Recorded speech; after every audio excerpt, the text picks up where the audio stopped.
एक गांव में एक छोटी सी चिंटी रहती थी। वह बहुत मेहनती थी और सबसे ऊंचे ऊपर उड़ने की इच्छा रखती थी।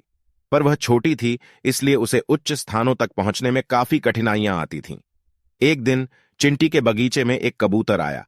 वह कबूतर बहुत बड़ा और गर्वित था। चिंटी ने उसे देखा और उससे कहा, आप कितना सुंदर और महान हो। मुझे आपकी तरह ऊंचे स्थानों तक पहुंचना है। कृपया मुझे बताएं, मैं यह कैसे कर सकती हूं।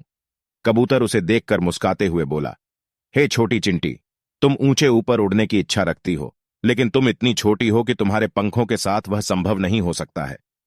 चिंटी उदास हो गई, लेकिन उसने उम्मीद नहीं खोई। उसने कहा, कृपया मुझे कुछ बताइए, कुछ ऐसा जिससे मैं ऊंचे स्थानों तक पहुंच सकूं। कबूतर उसे देखकर हंसते हुए बोला, तुम अपने छोटे छोटे पंखों की बजाय अपने मेहनत और संघर्ष की शक्ति का उपयोग करो। धीरे धीरे ऊंचे ऊपर चढ़ाई करो और कभी भी उम्मीद नहीं हारो। चिंटी ने उसे धन्यवाद कहा और अपने काम पर लग गई। वह रोजाना मेहनत करती और ऊंचे ऊपर चढ़ने का प्रयास करती। पहले कुछ दिन तो उसे काफी कठिनाइयों का सामना करना पड़ा, लेकिन धीरे धीरे उसकी मेहनत फल चुगले बजाने लगी। धीरे धीरे चिंटी की पंखों में ताकत आने लगी और वह ऊंचे ऊपर चढ़ने लगी। वह अपने संघर्ष में निरंतर बनी रही और आखिरकार उसने अपनी मनचाही ऊंचाई पर पहुंच गई।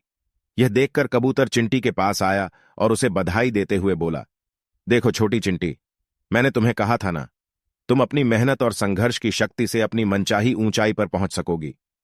चिंटी ने मुस्कानी और कहा, आपने बिल्कुल सही कहा था।